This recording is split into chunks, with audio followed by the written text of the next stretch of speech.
It is time for my January monthly wrap, so welcome or welcome back to Mr. Francy Reads! Let's go!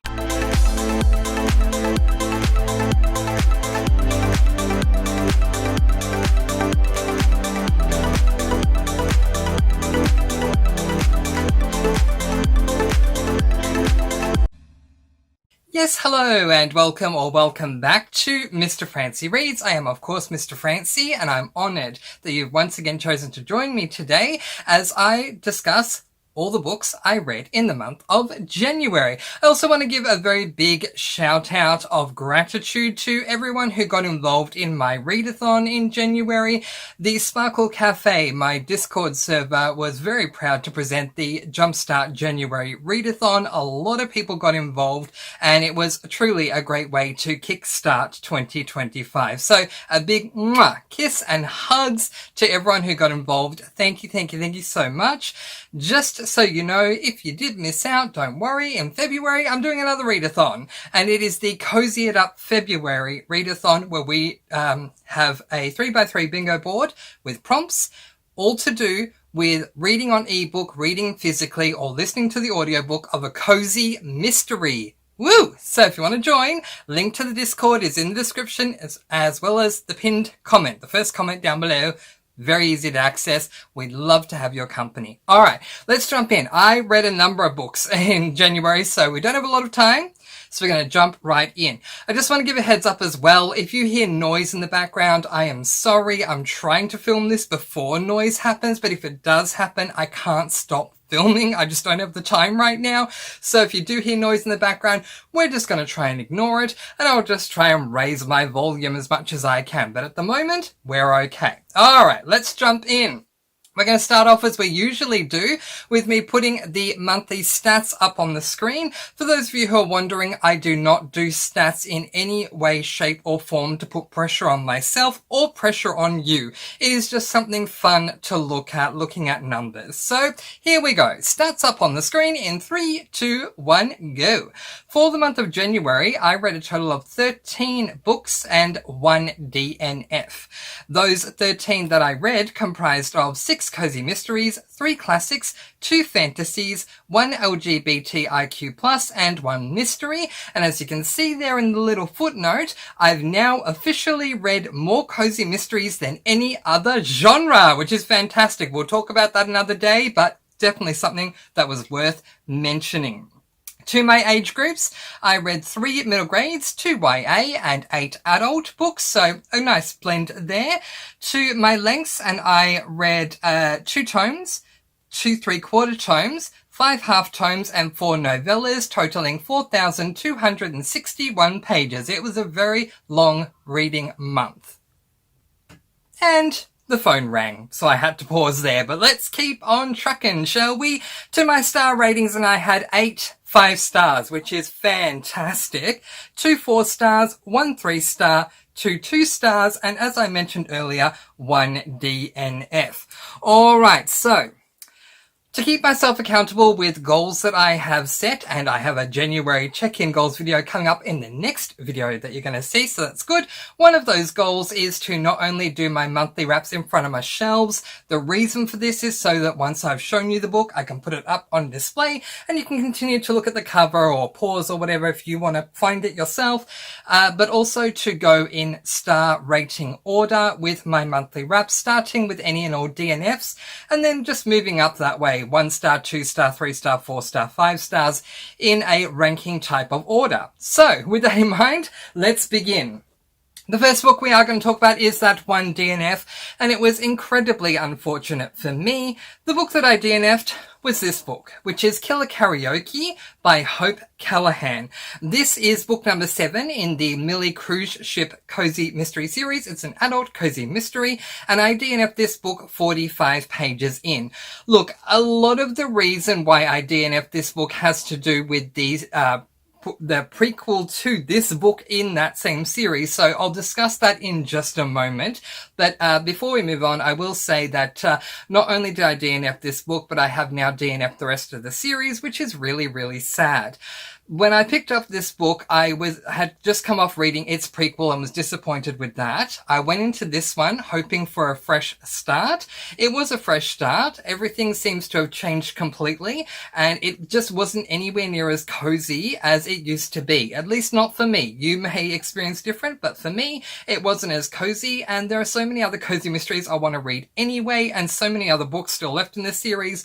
I was more than happy to DNF and take that pressure off, to be honest. But I did like the series up to this point, but sadly, after 45 pages read, DNF the book and the series. It's also important for you to know that another goal I have is if I DNF a book, I will include the pages that I read in a DNF book in my total page count for my stats for the entirety of the month. I did do that. So the 45 pages I did read were included in that page count total you saw earlier. But a DNF for this one and the series. So that was 14th place. Coming in at 13th place, it's not going to surprise anyone after what I just said, but it was that book's prequel, Cruise Control by Hope Callahan, book number 7 in the Millie Cruise Ship series, again another adult cozy mystery, and I gave this a book a total of 2 stars. A very, very quick discussion of the premise. By the way, if you want to see any more in-depth discussions on any of the books that I'm showing you here, all of my reading vlogs go into major spoiler-free detail over there. So I keep it incredibly quick here in order to try and save time because we have like 14 books to get through. So yeah, if you want to know more, just check out the reading vlogs. They are longer, so you have more information. All right, so the very brief premise of this particular book, of the series, is that we follow Millie. Millie is a cruise ship assistant director, and director's assistant, however you say it, and so that's wonderful. In this particular book, there are hijackers who have come on board, and they've taken over the ship. The premise sounds absolutely amazing. If you thought so, I agree. Absolutely. I was really excited when I got to that point. However, there were a number of things that occurred that did not allow me to enjoy this book, and ultimately, as you saw with the next one, led to my DNF of the next book and the entire series. The reason for that was because in this particular book, Millie's friends from another series that Hope Callahan writes, I think they're called like the Garden Ladies, the Flower Ladies, something like that. No offense to them, I've never read the series, but they came into this book, which I get it. I think that's wonderful. I've seen things like this happen before where authors try to merge 2 series into one book, and I think that's wonderful. I have great examples. We'll discuss them another time.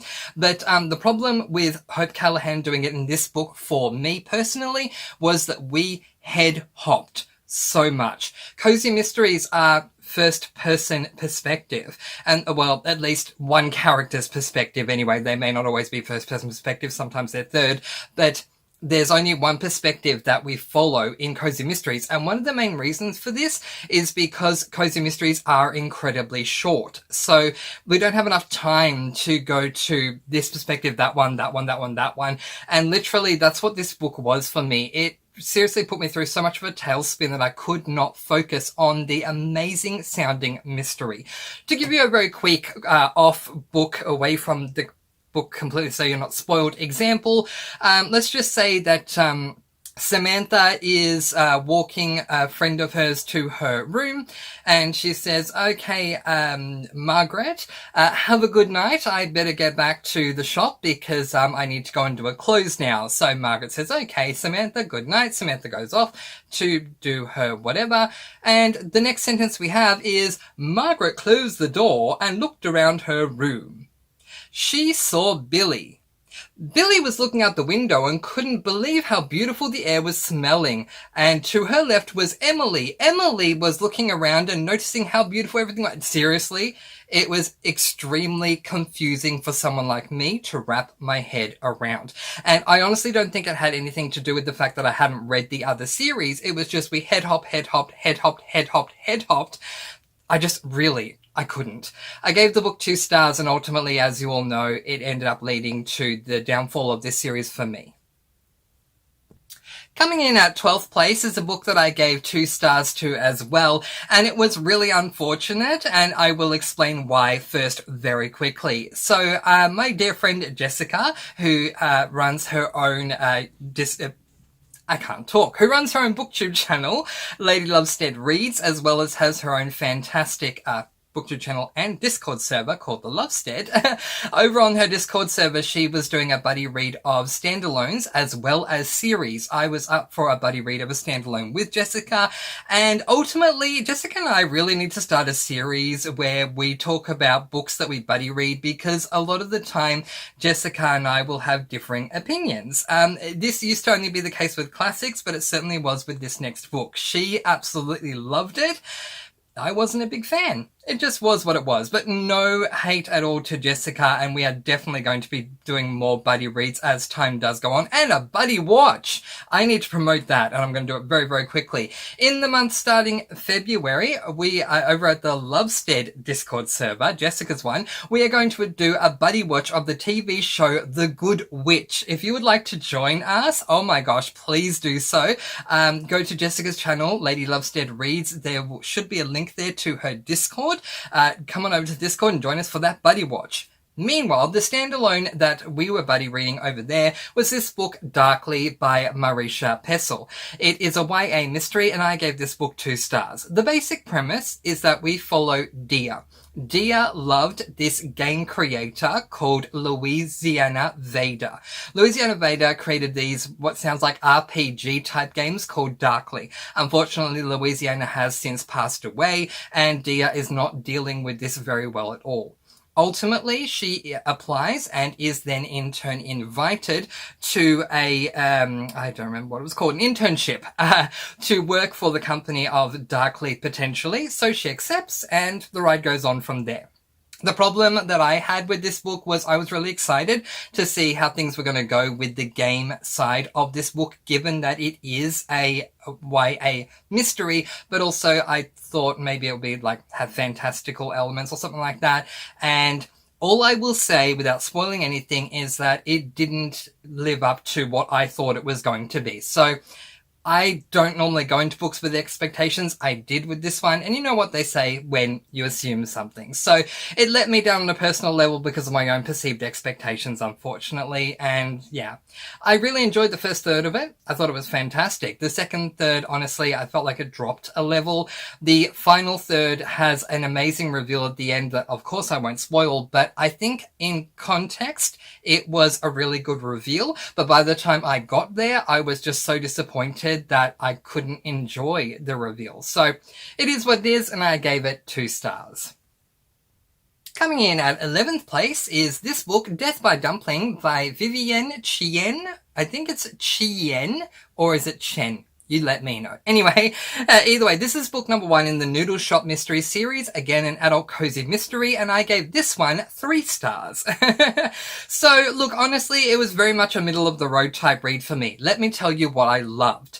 So, we in this series, we follow our protagonist, whose name is Lana. Lana works at a noodle shop. That's why it's given the name of that title for the series. So, Lana is Taiwanese.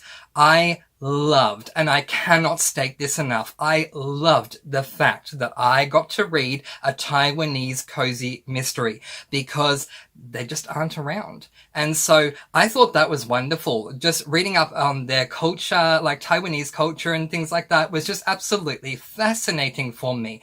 Unfortunately, I, again, assumed something that I shouldn't have assumed. With this series being titled a Noodle Shop Mystery Series, I thought, oh yay, culinary cozy. We are going to go into the kitchen of the noodle shop and make noodles and put all different ingredients in there. And that is simply not what this book was. Lana works at the noodle shop, but she does not work in the kitchen. So that let me down personally, because if I'm going to read a culinary cozy, I want it to be culinary. Lots of food, recipes, things like that, passion for food, those types of things. And that just wasn't what this book was. Also, Lana as a main character was making decisions that I didn't always agree with, so that did let me down. I ultimately gave the book 3 stars because I thought it was an average read, but also I do think it was a great starting point for Vivienne Chien, and I will read book number 2 at some point because I would like to see if there's been improvement for me, and if there is for me after reading book number 2, then I definitely will continue on with the series. But for this one, it was an average rating of 3 stars. And now as we enter into the top 10, we enter 4-star Landia. First book in cap off the rank, coming in at number 10, is Billionaire Blend by Cleo Coyle. This is the 13th book in the Coffee House Mystery series. It's an adult cozy mystery, again, because I love my cozies. I do. And as I said, I gave this book 4 stars. Now, the premise of this particular series is that we follow a woman by the name of, I didn't write it down, oh no, Claire. Claire Cozy. I took notes to try and keep this as succinct as possible. So again, please feel free to check out those reading vlogs. I go into a lot more detail over there. But yeah, we follow a woman by the name of Claire Cozy who works at a cafe. Her ex-husband's mother originally owned the business and then passed it down to, at the time Claire was married to her ex-husband Mateo, she passed it down to both of them. Claire runs the cafe. Mateo goes out and, does all the outsourcing stuff like looking for the beans and things like that. But they work together really well despite the fact that they are divorced. And they have a child, and yeah, it's a wonderful series all round. Now, with this particular book, we have a billionaire who comes into the cafe who is quizzing the baristas like there is no tomorrow with really unreasonable questions, bringing one of the baristas to tears. She runs away to the bathroom crying. This is in chapter 1, so it's not a spoiler. Anyway, the next time he comes in, again, I think it was chapter 1 or chapter 2, the second time he comes in, Claire goes up to him and says, ask me the questions, and has all the answers. He is very impressed, but then a bomb goes off. And unfortunately, it smashes the window of the cafe and shards end up going into this man's back. Fortunately, he does survive, but this incident is connected to a death that also occurs, and I found that whole mystery to be incredibly fascinating. I did have a major problem with the book, however. My favorite character is the former owner of the cafe, Claire's former mother-in-law, who goes by the name, the moniker, Madame. Madame was only in 3 chapters of this book, and it was nowhere near enough for me, as she is my favorite character and as she loves to get involved with Claire in trying to solve the mysteries. There are books where she features in a heck of a lot more. Sometimes she's in half the book, sometimes 3/4. In this one, I'm giving a lot of credit here when I say 3 chapters was the maximum. So that really did let me down, and I did take that on the star ratings, ultimately giving it 4 stars. But the very next book I'm going to read at the time of filming is Once Upon a Grind. I believe that's what it's called. I think so. Anyway, it's the next book in the series. I love the series overall and do highly recommend. Coming in at number 9 with 4 stars is this book, Grilled for Murder by Maddie Day. This is book number 2 in the Country Store Mystery Series. Again, another adult cozy. Woo! And as I said, I gave this one 4 stars. Now, I absolutely love this series so much. Despite the fact that it's the second book, I'm already saying I love it. But I will tell you one thing. Maddie Day and everyone else and their family and their cat and their dog and their polar bear are going to tell you that the main character of this series, whose name is Robbie, is 27. It actually even says it in this book that she's 27. I listened to this book on audio. She doesn't sound 27 when the voice actor who portrays her doesn't make her sound 27. But that works for me because I love my elderly characters in my cozies. So to me, Robbie is a 75, 80-year-old person, woman. She's what I call a grandma. I don't think she has kids, but what I call a grandma loosely, and I absolutely love her to pieces. She runs a country store. For those of you who don't know what that is, because I didn't, it's a different thing in America than what it is in Australia. A country store is basically a store that has all these things kind of littered throughout the store that people can not only look at, but if they then want to purchase that oddity thing, they certainly can. What makes this country store different is that part of it is also a diner that our main character Robbie runs. In this particular book, what happens is that Robbie is hosting a welcome home party for a woman that next to no one likes at all, and that's because she's incredibly rude. Well, the next morning, she winds up dead. Robbie finds her dead in her store. Robbie lives in the apartment just upstairs from the store, comes down, finds her dead, and oh my goodness, she didn't kill her, so what the heck is going on here? It was fantastic. I loved the book, loved the series. We're doing a buddy read of it over on my Discord, so if you'd like to join us, you know where the link is. 4 stars. Just to be clear, when it comes to this book, I've decided to do away with 0.5s, any sort of decimal points. So if I did still believe in a 0.5 rating system, which I did even in December, but no longer do as of this year, I would have given it 4.5 stars. So it was a high 4-star. Coming in at number 8 is this book, Dark Fae, which is by Caroline Peckham and Suzanne Valenti. This is book number 1 in the prequel series to the Zodiac Academy series, which is officially called The Ruthless Boys of the Zodiac. I said in my reading vlog, why am I writing that down? That's actually what it's called. It is called Ruthless Boys for short, but the official series title is Ruthless Boys of the Zodiac. So there you go. Yeah, so if you've read the Zodiac Academy series, this is its prequel series set at a different school. We basically follow this woman by the name of Elise, whose brother has died, and she is being told that and this is in chapter 1, so it's not a spoiler, she's being told that he died owing to a drug overdose, but she knows her brother incredibly well and knows there is no way at all that that is the reason why he died. So what she does is she hacks her way into infiltrating her way into enrolling in the academy that he was a part of, known as Aurora Academy, to find out what the heck is going on here and get to the bottom of it. This was absolutely fantastic. I love Caroline Peckham and Suzanne Valenti's sequel to this series, Zodiac Academy, so much. The first 3 chapters, I will be real, did not feel Peckham and Valenti-ish to me, but from chapter 4 on, it certainly did. The mystery was very intriguing. The magic system I just love so much. It's the same magic system as we have in Zodiac, but yeah, I love that a lot, and it was a really wonderful start. 5 stars from me, and I'm reading book 2 in February, and yes, it is a buddy read that I'm offering up on the channel. I am buddy reading this with my dear friend Amy, and I'm so glad that I am, because we always have a fun time buddy reading together. So 5 stars for this one from me.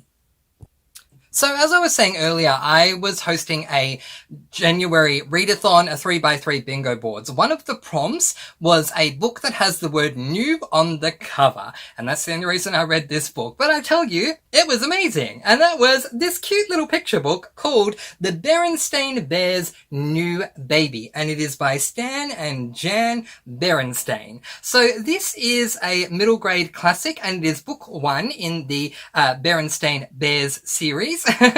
The premise of this really beautiful, incredibly short book is that we follow Mama Bear, Papa Bear, and Small Bear. Small Bear has grown too big for his bed. Mama Bear is glad because it couldn't have come at a better time, because something is going on with Mama Bear. It was incredibly cute, and the illustrations were just absolutely beautiful. It made me want to hunt down the rest of the books. I don't think I will, because I just have way too many books I need to get to, but one day when I'm like retired and, you know, in a home somewhere beautiful that's like described in a cozy mystery type of home, then yeah, I'll collect all the series and read them then. But yeah, oh my gosh, I highly recommend. You're never too old to read any type of middle grade, and this definitely proved it. 5 stars. Coming in at number 6 was this book, Sufficiently Advanced Magic by Andrew Rowe. This is book number 1 in the Arcane Ascension series. It is a YA fantasy series, and I gave it, yep, 5 stars. So all the rest are all 5-star books. So I need to tell you the series premise for book 1 to make sense. Very quickly, the series premise is that there is a tower that has many floors and many rooms. Make it to the top of the tower and the goddess will grant you a boon. Knowing that, the premise of book 1 is that we follow Corin, who wants to get to the top of the tower to find out what happened to his brother, as he went into the tower, his brother, and never came out. So in book 1, Corin goes to a school to train to go into the tower. I absolutely love this book. It features the found family trope, and that is one of my all-time favorite tropes, especially in fantasies. I love the magic system. In book 1, we find out that the first step with a magic system is that you, as a magical being, discover your attunement, which is your style of magic. And every style of magic is very different and beneficial in a different way. There are pros and cons to every single attunement, which was absolutely fantastic. Also, of course, my absolute favorite trope of all time is going to a magic school to learn about your magical abilities. So this book heavily featured that, and I really, really, really enjoyed that.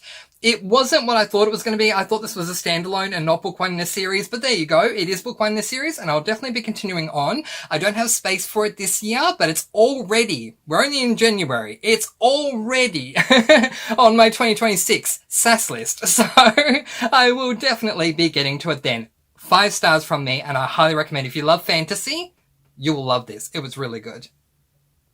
Coming in at number 5 is this book, The Adventures of the Wishing Chair by Enid Blyton. This is book number 1 in the Wishing Chair series. It is a middle grade classic, and of course, again, I gave it 5 stars. So the basic setup of this series in a nutshell is that we follow Molly and Peter, who are on the cover there. There you go. Molly and Peter, who in chapter 1 of this first book in the series, they go to an antique store to buy their mother a vase. While they're in there, they end up getting locked in the antique store, and so feeling hopeless, they sit down on a chair. That chair suddenly sprouts wings and flies them home. Now they have this magical wishing chair that can take them on adventures. In chapter 2, again, this is not a spoiler because it's revealed on the cover, the children come across a pixie whose name has been changed, but we're going to let that go, despite the fact that the name that they're giving this pixie is the cutening name for a pacifier. They've changed his name to Binky, and it really annoys me, but letting that go. So in chapter 2, the chair flies them off to a castle where a giant lives who has Binky as a servant and is mistreating him in your middle grade classic type way. Molly and Peter end up rescuing Chinky, and he ends up living in their playroom in the back garden looking after the wishing chair. Every time it grows wings, Binky goes to Molly and Peter to wake them up and let them know, and they go off on a grand adventure. It is all the whimsy and wonder that you would think that this would be based on that premise. It was absolutely fantastic. I read this book as a child. I hadn't read it since. Even as an adult, I absolutely loved it. But my one con, and this is just through the gaze of adult eyes, is that at the beginning of this book, each chapter contains a different story, and the chapters are really short, so they felt too short for me. But in the second half of the book, the stories have multiple chapters, and so therefore it was an appropriate length for me. I can't dock a star rating for that reason though, so 5 stars, absolutely loved it. I planned to read a horror as the book I was going to read after that one, but I loved that one so much, I dived right into book 2, which I expected to do in February. So now I'll read that horror in February. So, as I say, this is book number 2 called The Wishing Chair again. Again, it is by Enid Blyton and a middle grade classic, and I gave it 5 stars. Yeah, so you already know the series premise. I've already explained that. All I'll say about this book is I loved it even more, which is why I'm showing you this one after that one. Not because that's book 2 and this is... Not because that's book 1 and this is book 2, but because I liked this one a whole lot more. And the reason I did was because there were less stories and they all spanned over multiple chapters. So the duration was much better in this one than it was in that one. But the same whimsy and wonder and world building as the first one. Enid Blyton had so many ideas in her mind, and oh my gosh, if you're looking for something really cozy feeling that is whimsical and wonderful, and just the idea of a chair sprouting wings and flying off into different lands and seeing all these different things that can come to life in a middle grade fantasy classic world, I highly recommend picking up this series. I'll be reading book number 3 in March, and I am very much looking forward to it. 5 stars for this one as well. Coming in at number 3 is this book, No Palm, No Foul, by Linda Riley. This is book number, I am all over the shop. This is book number 2 in the Grilled Cheese Mystery series. Once again, it's an adult cozy mystery, because I love my cozies, and I gave it, obviously, 5 stars. Now, the series premise of this one is that we follow Robbie. I had to think there. We follow, do we? No, we follow Carly. I wrote Robbie, but I'm glad I checked. We follow Carly in this series, and she runs a grilled cheese eatery, or if you're Australian, a cheese toasty eatery. And yeah, just absolutely so fantastic. Culinarily brilliant in the fact that anytime we can talk about food or deal with food, we do, and the fact that it's comfort food makes it even better. But Linda Riley definitely writes for me. My goodness, I think I may have a new favourite cozy mystery author, y'all, in Linda Riley, because every single thing about what I've read so far in the entirety of Book 1 and Book 2 have just blown me away and been absolutely for me. I've loved the cozy side, I've loved the culinary side, I've loved the mysteries, I've loved the reveals. I just cannot fault this series. It is so good. So I highly recommend it, but at the same time, I recommend you have all the ingredients to make a grilled cheese or make a cheese toasty while you are, because you are going to experience FOMO while you read this series. You're going to want to have cheese toasties. Although someone did tell me on the Discord, which I found really funny, that they were saying, oh, not me. I don't like cheese toasties, but I love the series. So yay to that person. I love it because we're not a monolith. So I love that. But the majority of people who read this series do agree, yep, that is the case. So make sure you have those ingredients on you. 5 stars. I need more Linda Riley. I really do. Alrighty, so now we are at the silver and gold plot spots, and these two are interchangeable, so the one I put as number 1, I'm actually going to tell you second last. So, yeah. I'm now going to say coming in at number 2 is this one, but they both are number 1. Coming in at number 2 is this book, Rainbow Place by Jay Northcote. This is book number, I didn't write it down, this is book number 1 in the Rainbow Place series. It is an adult LGBTIQ plus book, and I gave this book 5 stars. Now, this book has spicy scenes in it, but it totals about 15% of the book that is spicy, and the rest is so extremely cozy feeling. It's still perspective. We follow Seb and Jason. Seb has just moved to Cornwall, and he wants to run a cafe. So he's purchased a place and he hires Jason to help him renovate it. On the first day that Jason is working on the cafe, Seb is talking to his lesbian friends and saying that he wished that there was some sort of place for LGBT people to hang out, because in this fictional world of Cornwall, there isn't anywhere to go. His lesbian friend says to him, well, you know, put your money where your mouth is and make this cafe one. And he says, okay, why not? And so aside from the spicy scenes, which I will warn you are 10 out of 10 spice, and again, only cover 15% of the entirety of the book, the rest was just extremely a cozy feeling romance about trying to open this beautiful cafe that's LGBT and its allies friendly. I highly recommend this book. If you're okay with male spicy scenes, I think you will enjoy this book. It was just absolutely fantastic. So cozy feeling. I felt like I was being wrapped up in a beautiful blanket. 5 stars. Initially, I put this final book at number 2, but I'm upgrading it to number 1 because I have to. I just couldn't live with myself if it stayed at number 2. Coming in at number 1 and receiving the gold medal is I'll Be Home for Mischief by Jacqueline Frost. This is book number, I didn't write it down, but it's book number 5 in the Christmas Tree Farm Mystery Series. As I say, it's written by Jacqueline Frost, who is, wrong way, this lady, whose real name is Julie Ann Lindsay. She's writing under a pen name for this series. Now, the premise of this series is that we follow a woman named Holly. I'm glad I wrote that down. We follow a woman named Holly who lives in Mistletoe, Maine, and every single December, her mother and her mother's cafe run this amazing event called Reindeer Games, where for Christmas, or in the lead up in December, they play multiple Christmas themed games.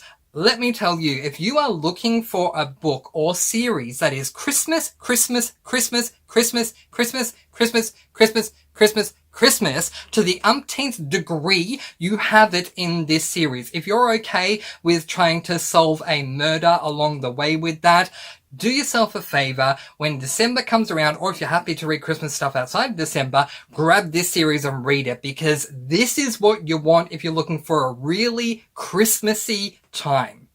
The book itself, the book and the series, is also extremely cozy. It really, really is. I know it's a cozy mystery, but sometimes you can get your grittier cozies. This is really, really, really cozy.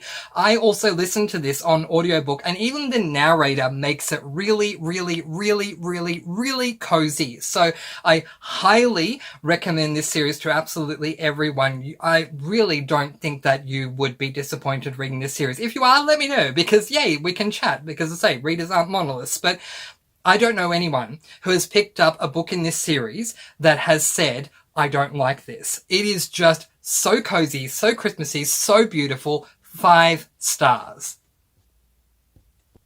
And I didn't put them up on display. Ah, well, next time. And now for everyone's favourite game that we like to call Let's See Mr. Francy Get Buried Alive in Books. But anyway, up. These are all the books that I read in the month of January 2025. What books did you read in the month of January? Let me know in the comment section below. But in the meantime, I'm not going to drop these books. I'm going to hold them securely and let you all go with peace, blessings, and so much love. Please do be kind and love one another and spread your sparkling energy. We'll do it one-handed so we don't drop these precious books all throughout the world. And until next time, happy reading. Bye, everyone.